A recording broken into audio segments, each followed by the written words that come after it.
Hello everyone, कैसे हो सभी। आई होप सभी अच्छे होंगे। देखो यार, इस वीडियो में अपने डिस्कस करने वाले हैं beta transition rule. Short video है और यहाँ से एक क्वेश्चन डेफिनेटली, चाहे C S I NET J R F के एग्ज़ाम की बात करें, चाहे गेट के एग्ज़ाम की बात करें, एक क्वेश्चन डेफिनेटली हर साल आता है, पूछा ही जाता है, बीटा ट्रांजिशन रूल। ठीक है, बीटा ट्रांजिशन रूल को समझेंगे, बहुत स्मॉल वीडियो होगी, पूरा कवर करेंगे बीटा ट्रांजिशन रूल। ठीक है, यहाँ से यदि क्वेश्चन आएगा तो तुम्हारा क्वेश्चन कभी भी गलत नहीं होगा। यदि इस वीडियो को सिर्फ 20 से 25 मिनट लगेंगे, आई थिंक 15 से 20 मिनट लगेंगे, जितना भी टाइम लगता है इस वीडियो को बनाने में। ठीक है, ये वीडियो देख लोगे तो beta decay, even beta decay में से जो क्वेश्चन बनता है वो सिर्फ बीटा ट्रांजिशन रूल का ही एक क्वेश्चन बनता है। और हो सकता है कई बार बीटा बीटा डीके से जो क्वेश्चन बना देता है वो क्यू वैल्यू वगैरह का एक दो क्वेश्चन बना देता है। ठीक है, लेकिन क्यू वैल्यू एक अलग है। बीटा ट्रांजिशन रूल से यदि कोई क्वेश्चन आएगा तो तुम्हारा गलत नहीं होगा यदि तुम ये स्मॉल वीडियो देख लेते हो। ठीक है, यहाँ से एक 5 नंबर का बीटा ट्रांजिशन का क्वेश्चन आता है गेट में, और सॉरी नेट में, और एक गेट में भी क्वेश्चन आता है यहाँ से। तो देखो, बीटा ट्रांजिशन रूल है क्या हमारे पास में। बीटा ट्रांजिशन का मतलब क्या, बीटा ट्रांजिशन का मतलब है जो हमारा न्यूक्लियस है वो हमारा न्यूक्लियस ट्रांजिशन करता है। ठीक है, मतलब उस न्यूक्लियस के अंदर क्या होता है बीटा ट्रांजिशन में, देखो होता है क्या, जो न्यूक्लियस के अंदर न्यूट्रॉन और प्रोटॉन होते हैं, न्यूट्रॉन और प्रोटॉन एक दूसरे में कन्वर्ट होते हैं, इसको अपने कहते हैं बीटा ट्रांजिशन।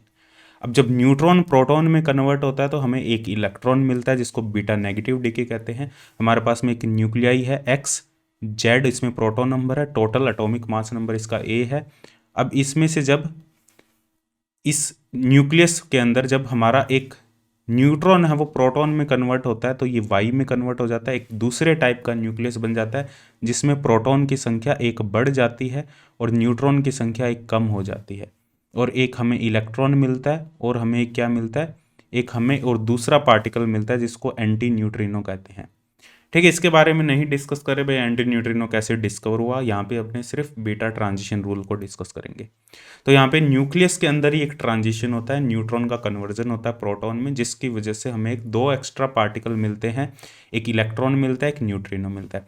सेम इसी टाइप से यदि हमारे पास में प्रोटॉन है वो न्यूट्रॉन में कन्वर्ट होता है तो एक प्रोटॉन की संख्या कम हो जाती है, वो न्यूट्रॉन में कन्वर्ट हो जाता है, एक इलेक्ट्रॉन पॉजिटिव मिलता है हमें और एक न्यूट्रिनो मिलता है हमें।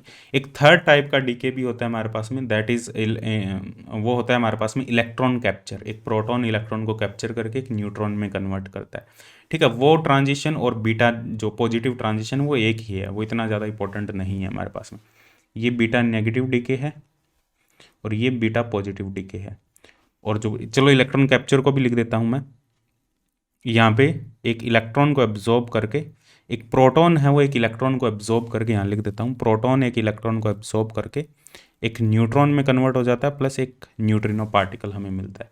तो प्रोटॉन एक इलेक्ट्रॉन को कैप्चर करेगा, न्यूट्रॉन बनेगा, न्यूट्रॉन बनेगा तो प्रोटॉन की संख्या कम हो जाएगी एक, तो Z-1 A plus anti neutrino. Same equation है ये वाली इक्वेशन, जो सेकंड इक्वेशन और थर्ड इक्वेशन है वो सेम इक्वेशन है इलेक्ट्रॉन कैप्चर। ठीक है, ये हमारे पास में 3 टाइप के बीटा डीके हैं। अब यहाँ पे देखो क्या होता है, अपने जो मेन टॉपिक हमारा वो आज का यहाँ पे है वो है beta transition rule. Beta transition rule की बात करते हैं। बीटा ट्रांजिशन रूल का मतलब है यहाँ पे जो हमारे पास में जो न्यूक्लियस है जो एक स्टेट से दूसरे स्टेट में ट्रांजिशन कर रहा है, पहले न्यूक्लियस इस स्टेट में था, अब न्यूक्लियस इस स्टेट में चला जाता है। तो न्यूक्लियस एक स्टेट से दूसरे स्टेट में यदि ट्रांजिशन कर रहा है और उस ट्रांजिशन में, इसका मतलब एक न्यूट्रॉन से प्रोटॉन में कन्वर्ट हो रहा है, एक प्रोटॉन न्यूट्रॉन में कन्वर्ट हो रहा है, इसका मतलब न्यूक्लियस की जो स्टेट है वो चेंज हो रही है, न्यूक्लियस के अंदर की स्ट्रक्चर चेंज हो रही है, क्योंकि न्यूट्रॉन जब प्रोटॉन में कन्वर्ट होता है, प्रोटॉन न्यूट्रॉन में कन्वर्ट होता है, तो न्यूक्लियस की स्ट्रक्चर चेंज होती है। तो जो न्यूक्लियस की स्ट्रक्चर चेंज हो रही है वो किस टाइप से चेंज होगी, कौन कौन सी ट्रांजिशन वहाँ पे पॉसिबल होगी, जो न्यूक्लियस है वो कौन कौन सी ट्रांजिशन कर सकता है, वो किस पे डिपेंड करेगा, वो डिपेंड करेगा जो हमारे पास में आउटगोइंग पार्टिकल है, इलेक्ट्रॉन और एंटी न्यूट्रिनो या इलेक्ट्रॉन पॉजिटिव और न्यूट्रिनो। ये जो आउटगोइंग पार्टिकल है इन्हें आउटगोइंग पार्टिकल कहते हैं। जो इलेक्ट्रॉन है या इलेक्ट्रॉन पॉजिटिव है, न्यूट्रिनो है, एंटी न्यूट्रिनो है, इनको अपने कहते हैं आउटगोइंग पार्टिकल। अब इन आउटगोइंग पार्टिकल का क्या एंगुलर मोमेंटम है, इन आउटगोइंग पार्टिकल की क्या पैरिटी है, इन आउटगोइंग पार्टिकल का टोटल एंगुलर मोमेंटम कितना है, इन आउटगोइंग पार्टिकल का स्पिन एंगुलर मोमेंटम कितना है, उसके बेसिस पे हमारे पास में कुछ ट्रांजिशन रूल्स है। ठीक है, आउटगोइंग पार्टिकल जो है इनका टोटल एंगुलर मोमेंटम क्या होगा। टोटल एंगुलर मोमेंटम का मतलब टोटल स्पिन की बात करें, जे की बात करें, टोटल एंगुलर मोमेंटम क्या होगा। इन आउटगोइंग पार्टिकल की टोटल स्पिन क्या होगी, इन आउटगोइंग पार्टिकल का टोटल एंगुलर मोमेंटम क्या होगा, टोटल एंगुलर मोमेंटम। इनके बेसिस पे हमारे पास में क्या कह सकते हैं हम, कुछ हमारे पास में कुछ एक सेट ऑफ ट्रांजिशन रूल है। ठीक है, उन ट्रांजिशन रूल को एक एक करके डिस्कस करते हैं अपने, और उन ट्रांजिशन रूल से एक हमारे पास में क्वेश्चन बनता है। ठीक है, इनकी टोटल पैरिटी क्या होगी। अब जो आउटगोइंग पार्टिकल का एंगुलर मोमेंटम, आउटगोइंग पार्टिकल का स्पिन और आउटगोइंग पार्टिकल का जो हमारे पास में हम कह सकते हैं यहाँ पे टोटल ऑर्बिटल एंगुलर मोमेंटम है। यहाँ पे जो आउटगोइंग पार्टिकल मतलब देखो, अब न्यूट्रॉन प्रोटॉन में कन्वर्ट हो रहा है तो वो न्यूक्लियस का कन्वर्जन हो रहा है, ऐसे नहीं है न्यूट्रॉन सिंगल प्रोटॉन में कन्वर्ट हो रहा है या प्रोटॉन सिंगल न्यूट्रॉन में कन्वर्ट हो रहा है। एक न्यूक्लियस है वो ट्रांसफॉर्म कर रहा है एक स्टेट से दूसरी स्टेट में, तो एक इलेक्ट्रॉन मिल रहा है, एक न्यूट्रिनो मिल रहा है, एक पॉजिट्रॉन मिल रहा है, एक न्यूट्रिन एंटी न्यूट्रिनो मिल रहा है या न्यूट्रिनो मिल रहा है, जो भी अलग अलग पार्टिकल है। तो ये जो आउटगोइंग पार्टिकल है इनका टोटल एंगुलर मोमेंटम क्या है, इनकी स्पिन क्या है, इनका ऑर्बिटल एंगुलर मोमेंटम क्या है, इनकी पैरिटी क्या है, इसके बेसिस पे हमारे पास में कुछ ट्रांजिशन रूल है। उन ट्रांजिशन रूल को मैं एक बार लिख देता हूँ और उसको एक एक करके फिर अपने एक्सप्लेन करते हैं। तो ट्रांजिशन रूल क्या है हमारे पास में, देखो आउटगोइंग पार्टिकल हमारे पास में ये है, न्यूट्रॉन प्रोटॉन में कन्वर्ट हो रहा है तो एक इलेक्ट्रॉन रिलीज हो रहा है, एक एंटी न्यूट्रिनो रिलीज हो रहा है। तो ये जो आउटगोइंग पार्टिकल है, अब ये जो दोनों पार्टिकल है फर्मियोन पार्टिकल है, दोनों पार्टिकल की जो स्पिन है हाफ होगी, न्यूट्रिनो पार्टिकल की भी स्पिन हाफ होगी और जो हमारे पास में इलेक्ट्रॉन है उसकी भी स्पिन हाफ होगी। तो इनका जो नेट स्पिन हो सकती है हमारे पास में वो क्या हो सकती है, half minus half to half minus half to half plus half. तो इनकी जो नेट स्पिन हो सकती है हमारे पास में वो या तो जीरो हो सकती है या वन हो सकती है।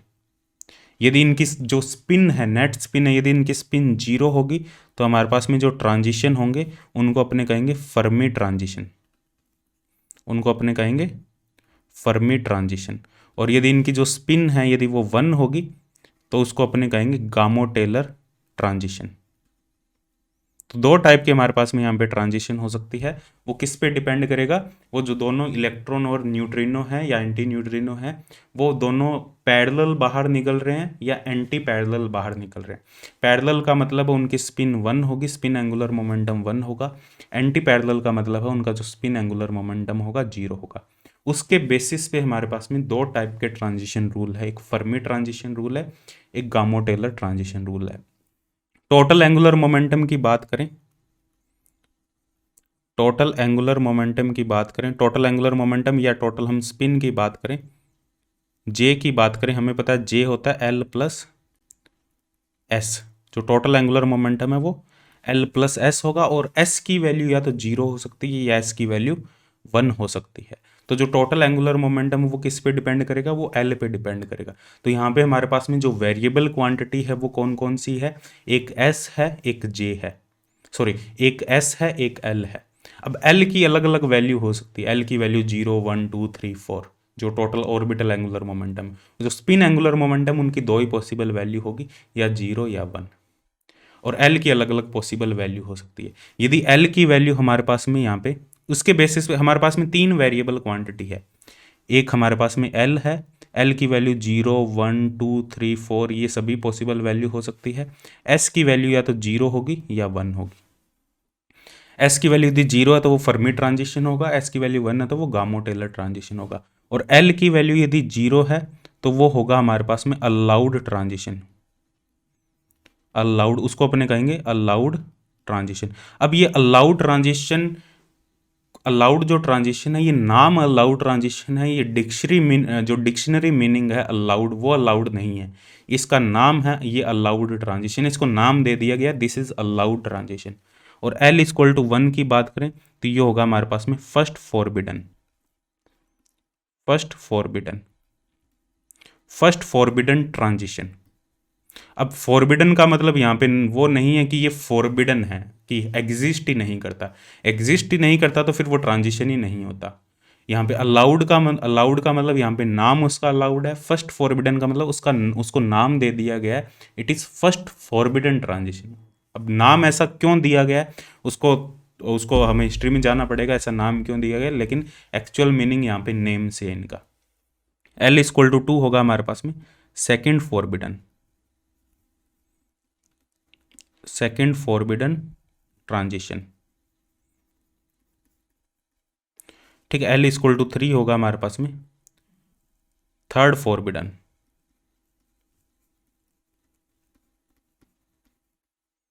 ट्रांजिशन। तो हमारे पास में ये कुछ वेरिएबल क्वांटिटीज है। S की वैल्यू 2 पॉसिबल वैल्यू हो सकती है, इसके बेसिस पे या तो फर्मी ट्रांजिशन होगा या गामो टेलर होगा।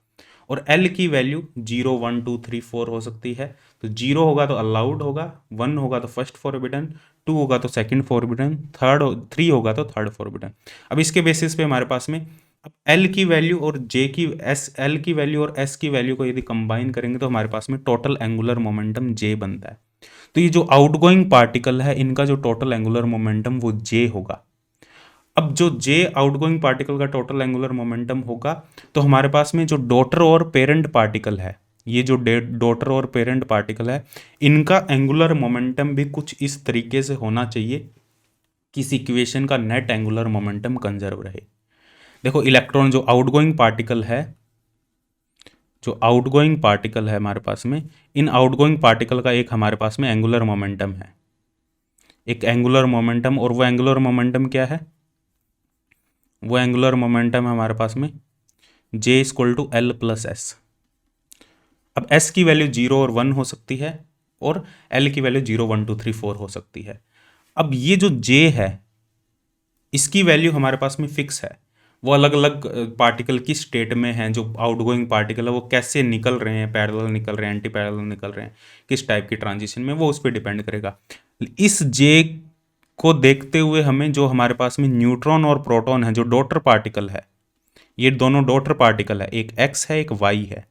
इन डॉटर पार्टिकल का जो एंगुलर मोमेंटम होगा और ये एक जो एंगुलर मोमेंटम है जो आउटगोइंग पार्टिकल का एंगुलर मोमेंटम है, ये एंगुलर मोमेंटम इस टाइप से होने चाहिए कि कंप्लीट इक्वेशन का एंगुलर मोमेंटम कंजर्व रहे। तो उसके बेसिस पे हमारे पास में कुछ सेट ऑफ रूल्स है जिनको ट्रांजिशन रूल कहते हैं। एक बार उन ट्रांजिशन रूल्स को मैं लिख देता हूँ, फिर एक एक करके उनको अपने डिस्कस करेंगे भाई ऐसा क्यों हो रहा है। ठीक है, जो आउटगोइंग पार्टिकल है उनका एक एंगुलर मोमेंटम निकल जाएगा हमारे पास में, जो इलेक्ट्रॉन और न्यूट्रिनो पार्टिकल है उनका एक एंगुलर मोमेंटम होगा। उस एंगुलर मोमेंटम के बेसिस पे हमारे पास में कुछ सेट ऑफ रूल्स है। ठीक है, उनको अपने डिस्कस करते हैं एक एक करके। अब वो जो हमारे पास में डॉटर और पेरेंट पार्टिकल होगा उनका एंगुलर मोमेंटम क्या क्या पॉसिबल हो सकता है।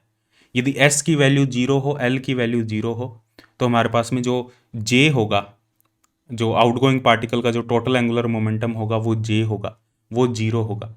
तो हमारे पास में जो डॉटर पार्टिकल है और जो पेरेंट पार्टिकल है, जो न्यूक्लियस है, उनका एंगुलर मोमेंटम क्या हो सकता है ताकि एंगुलर मोमेंटम कंजर्व रहे। बात समझ में आ रही है? ठीक है, तो इस टाइप से अपने कैलकुलेट करेंगे। अब देखो यहाँ पे अलग अलग वैल्यू बन रही है ना, J की अलग अलग वैल्यू हो सकती है। अब मान लो S की वैल्यू 0 है, L की वैल्यू 1 है, तो J की वैल्यू 1 + 0 1 - 0, J की वैल्यू 1 होगी। J की वैल्यू 1 है तो हमारे पास में जो डॉटर पार्टिकल है और जो डॉटर न्यूक्लियाई और जो पेरेंट न्यूक्लियाई है, इसका J क्या होना चाहिए। ठीक है, ताकि वो कंजर्व रहे, टोटल J कंजर्व रहे कंप्लीट इक्वेशन में। इक्वेशन कब सेटिस्फाई होगी, जब टोटल एंगुलर मोमेंटम इक्वेशन में कंजर्व होगा। ठीक है, इसके बेसिस पे हमारे पास में कुछ सेट ऑफ ट्रांजिशन रूल है, उनको मैं एक टेबल में लिख देता हूँ। तो ये हमारे पास में देखो कुछ एक रूल है, एक ट्रांजिशन रूल है। यहाँ पे डेल्टा J लिखा है मैंने, ये डेल्टा J है हमारे पास में। जो पेरेंट पार्टिकल है और जो डॉटर पार्टिकल है उनके बीच का एंगुलर मोमेंटम का क्या डिफरेंस होना चाहिए। जो डेल्टा J है वो है JP - JD। जो JP है और जो JD है हमारे पास में, उन दोनों के बीच का एंगुलर मोमेंटम का क्या डिफरेंस होना चाहिए, वो हमारे पास में है डेल्टा J। पेरेंट पार्टिकल मतलब जो पेरेंट न्यूक्लियाई और डॉटर न्यूक्लियाई है।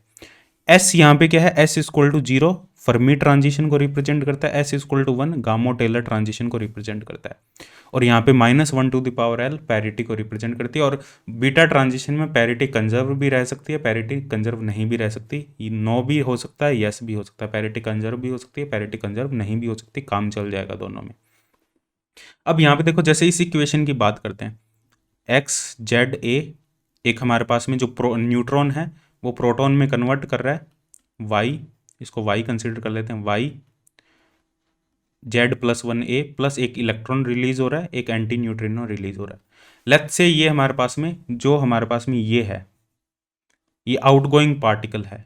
फर्स्ट रूल को एक बार समझते हैं अपने, जो आउटगोइंग पार्टिकल है हमारे पास में, इस आउटगोइंग पार्टिकल का लेट्स से हमारे पास में जो स्पिन है इन दोनों की वो जीरो है। स्पिन जीरो होने का मतलब है इन दोनों का जो एंगुलर मोमेंटम, जो स्पिन एंगुलर मोमेंटम है वो एंटी पैरेलल है। ये दोनों, इन दोनों की जो स्पिन है वो एंटी पैरेलल है, एक दूसरे के अपोजिट डायरेक्शन में ये एमिट हो रहे हैं। और हम कंसीडर कर लेते हैं यहाँ पे एल की वैल्यू जीरो है।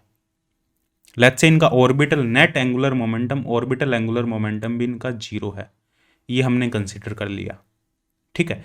और तो यहाँ पे जो टोटल एंगुलर मोमेंटम होगा इनका वो भी जीरो होगा। जे की वैल्यू होती है एल प्लस एस, तो जे भी जीरो होगा हमारे पास में, L plus S to L minus S होती है वैल्यू, तो जे भी जीरो होगा। जे जीरो होगा तो डेल्टा जे क्या हो सकता है हमारे पास में, डेल्टा जे मतलब जो डॉटर पार्टिकल है ये वाले, इन दोनों का एंगुलर मोमेंटम क्या हो सकता है। इन दोनों का एंगुलर मोमेंटम यदि एस इक्वल टू जीरो है हमारे पास में और एल इक्वल टू जीरो है, एल जीरो किसका एंगुलर मोमेंटम है, एल जीरो ये हमारे पास में है जो आउटगोइंग पार्टिकल है उनका एंगुलर मोमेंटम जीरो है, तो जे जीरो होगा, जे जीरो होगा तो डेल्टा जे जो है पेरेंट पार्टिकल और डॉटर पार्टिकल का जो टोटल एंगुलर मोमेंटम का जो डिफरेंस है वो जीरो ले सकते हैं अपने, तो वो जीरो हो सकता है हमारे पास में, ठीक है। और नेक्स्ट केस अपने डिस्कस करें, यदि s इक्वल टू 1 है, इसको कहेंगे अपने फर्मी ट्रांजिशन। और फर्मी साथ में कौन सी होगी, अलाउड। अलाउड क्यों लिखा मैंने, क्योंकि एल की वैल्यू जीरो है, इसको नाम अलाउड दिया है, वैसे डिक्शनरी मीनिंग अलाउड नहीं है, इसका नाम है अलाउड ट्रांजिशन एंड फर्मी। और जो ट्रांजिशन का टाइप कौन सा होगा, फर्मी ट्रांजिशन होगी, क्योंकि एस की वैल्यू जीरो है और एस की वैल्यू 1 है, एल की वैल्यू यदि जीरो है हमारे पास में तो जे की वैल्यू क्या हो सकती है, जे की वैल्यू हमारे पास में 1 हो सकती है। जे की वैल्यू हमारे पास में यदि 1 है तो ये जो ट्रांजिशन, एस की वैल्यू 1 है तो हमारे पास में ये गामो टेलर ट्रांजिशन होगी। जे की वैल्यू 1 है, एल की वैल्यू 0 तो ये अलाउड ट्रांजिशन होगी, और अलाउड कौन सी होगी, गामो टेलर।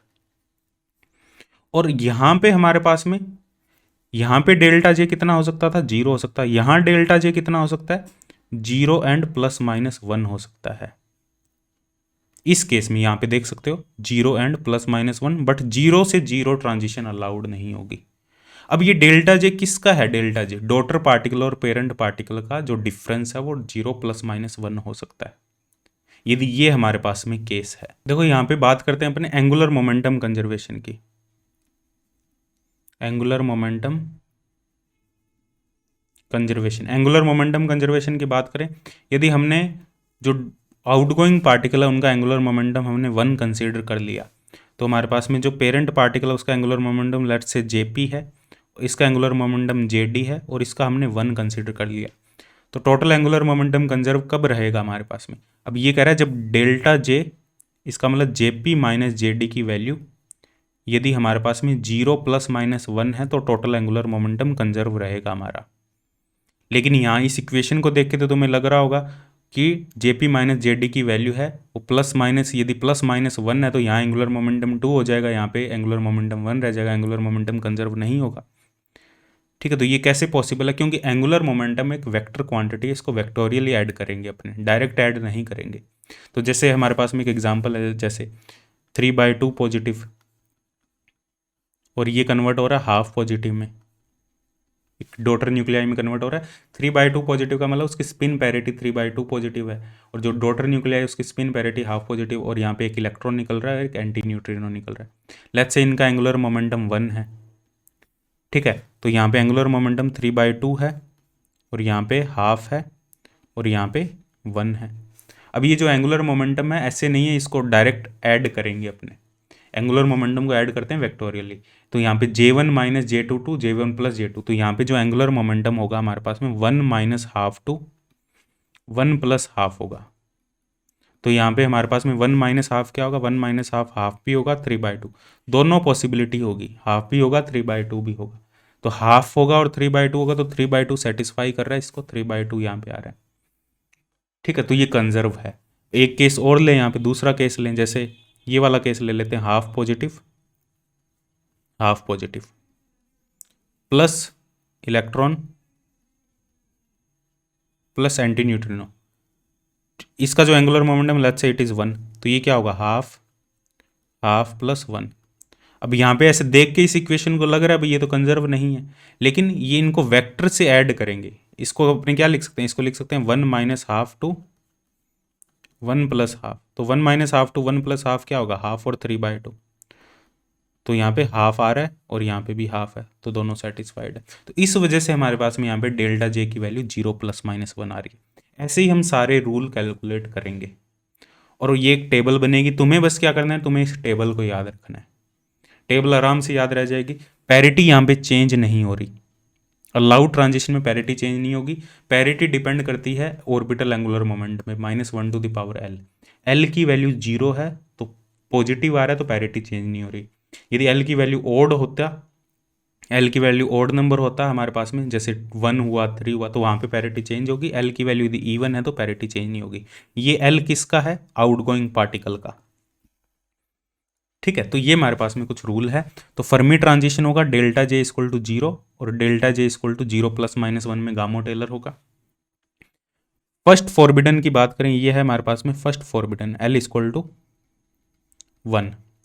फर्स्ट फॉरबिडन में पैरिटी चेंज होगी, फर्मी ट्रांजिशन होगा 0 +, इसको उठा के जस्ट यहाँ ले आओ और यहाँ पे +-2 ऐड कर दो। बट यहाँ पे जो ट्रांजिशन अलाउड नहीं होगी, ये यहाँ पे जो ट्रांजिशन फॉरबिडन होगी, ये एक्चुअल फॉरबिडन वर्ड डिक्शनरी वाला वर्ड है। 0 to 0 फॉरबिडन होगी, 0 to 1 फॉरबिडन होगी, हाफ से हाफ फॉरबिडन होगी। ये जो फॉरबिडन है, ये इस ट्रांजिशन का नाम है फॉरबिडन। उसको डिक्शनरी वर्ड मत लेके चलना भाई फॉरबिडन है, ये तो होगी नहीं तो फिर वो ट्रांजिशन कैसी हुई। ठीक है, फॉरबिडन नाम है उसका। और यहाँ पे फिर डेल्टा +-1 +-2, यहाँ पे डेल्टा जे +-2 +-3, ये 0 to 1 नहीं होगा, 0 to 2 नहीं होगा, यहाँ पे +-2 +-3 +-3 +-4, यहाँ 0 to 3 नहीं होगा, यहाँ 0 to 2 नहीं होगा। ऐसे ही L = n के लिए भी कैलकुलेट कर सकते हो तुम। अब पैरिटी वो डिपेंड करेगी -1 पे होगा या नहीं होगा। ठीक है, -1 पे पैरिटी डिपेंड करेगी। और यहाँ पे आएगा हमारे पास में प्लस माइनस, यहाँ पे देखो 3 था तो यहाँ पे था +-2, तो यहाँ पे आएगा n-1 एंड +-n। और नीचे 0 to 2 है तो यहाँ पे आएगा 0 to n-1, नॉट अलाउड। ये जनरल रूल है हमारे पास। और यहाँ पे आ जाएगा हमारे पास में +-n +-n+1, और ये आ जाएगा हमारे पास में 0 to n, और सॉरी 0 to n, 0 to 3 है ना, हाँ 0 to n, नॉट अलाउड। तो ये हमारे पास में जनरल रूल होंगे इसके। अब इसमें कुछ एग्जांपल डिस्कस कर लेते हैं जहाँ से और भी ज़्यादा क्लियर हो जाए। जैसे हमारे पास में ये एग्जांपल है, कुछ एग्जांपल यहाँ पे दिए गए हैं। जैसे फर्स्ट केस है हमारे पास में, let's say 7/2 3/2 positive, 7/2 negative, 3/2 positive. अब इसमें डेल्टा जे क्या है, डेल्टा जे है 7/2 - 3/2, तो ये कितना आएगा, 7/2 में से 3/2 माइनस करेंगे, 7 - 4, ये 2 आएगा।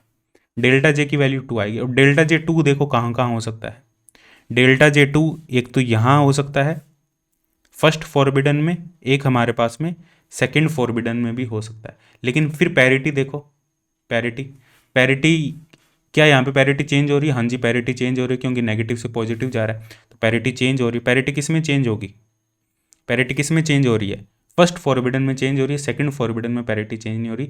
और सेकंड फॉरबिडन में ये अलाउड नहीं होगा हमारे पास में, फर्स्ट फॉरबिडन में ये अलाउड होगा। ठीक है, तो फर्स्ट फॉरबिडन में डेल्टा जे = 2 अलाउड होगा।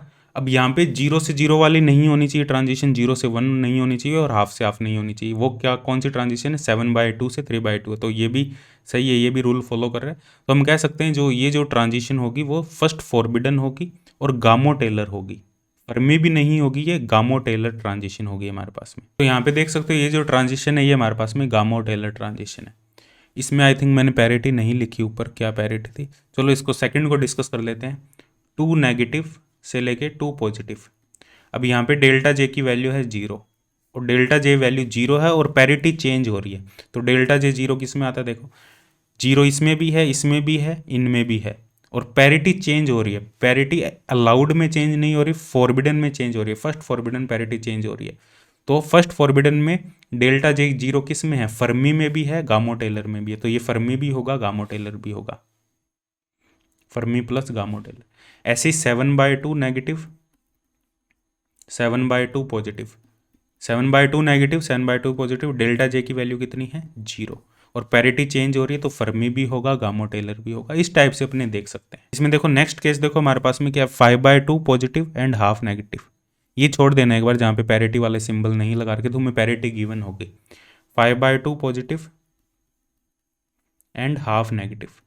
5/2 पॉजिटिव हाफ नेगेटिव में डेल्टा जे की value 5/2 minus half, delta J की वैल्यू है 2, और डेल्टा जे 2 है और पैरिटी चेंज हो रही है। तो देखो किस में आएगा, पैरिटी चेंज हो रही है, यस, और डेल्टा जे 2 है, तो ये गामो टेलर होगी, यहाँ पे लाई करेगा ये, ठीक है। तो ये गामो टेलर होगी। तो इस टाइप से तुम इसको देख सकते हो ट्रांजिशन को, और यही पूछा जाएगा अभी, फर्मी होगी, गामो टेलर होगी, मिक्स होगी, कैसी ट्रांजिशन होगी। और ये ट्रांजिशन रूल आए कैसे, वो भी मैंने तुम्हें बता दिया, ठीक है। कैसे ये ट्रांजिशन रूल अपने फाइंड करेंगे, बस तुम्हें क्या करना है, कैसे भी करके इस टेबल को थोड़ा सा याद रखने की कोशिश करनी है, दिमाग में बन जाएगी आराम से। 0 0 plus minus 1, 0 plus minus 1, 0 plus minus 1 plus minus 2, plus minus 1 plus minus 2 plus minus 2 plus minus 3। तो आराम से ये मतलब सिमेट्रिक है, इसमें सिमेट्री एक टाइप से तुम याद रख सकते हो इस टेबल को, कोई प्रॉब्लम नहीं होगी इसको याद रखने में। तो टेबल याद रख लेना आराम से, जो क्वेश्चन है वो सॉल्व हो जाएगा और सिंपल क्वेश्चन बनता है। और ये ट्रांजिशन रूल आए कैसे उसके बारे में तुम्हें कंप्लीट बता दिया, क्योंकि जो आउटगोइंग पार्टिकल है उनके टोटल एंगुलर मोमेंटम को, और जो हमारे पास में डॉटर और पेरेंट पार्टिकल उनके एंगुलर मोमेंटम को हमने कंजर्व किया। पैरिटी यहाँ पे कंजर्व नहीं है, पैरिटी चेंज भी हो सकती है, नहीं भी हो सकती। अलाउड ट्रांजिशन में नहीं चेंज होगी, फर्स्ट फॉरबिडन में चेंज होगी, सेकंड फॉरबिडन में नहीं चेंज होगी। एक चीज़ और याद रखना, अलाउड और जो फर्स्ट फॉरबिडन सेकंड फॉरबिडन है, ये डिक्शनरी मीनिंग नहीं है, ये इनके नाम है। हाँ, अलाउड और फर्स्ट फॉरबिडन ये फॉरबिडन है, ये जो यहाँ पे नॉट अलाउड होगी ये फॉरबिडन, एक्चुअल फॉरबिडन है, ठीक है। यदि डिक्शनरी मीनिंग का अपने मतलब ले, तो ये हमारे पास में ट्रांजिशन रूल है। आई होप ये तुम्हें समझ में आया होगा और इसके क्वेश्चन आराम से हो जाएंगे। PYQ क्वेश्चन एक बार ट्राई कर लेना, जो भी नेट में 3-4 PYQ पूछे गए हैं, गेट के क्वेश्चन पूछे गए हैं, ठीक है, उनको एक बार ट्राई कर लेना, वहाँ से तुम्हें आइडिया लग जाए। तो मिलते हैं नेक्स्ट सेशन में, बाय बाय, टेक।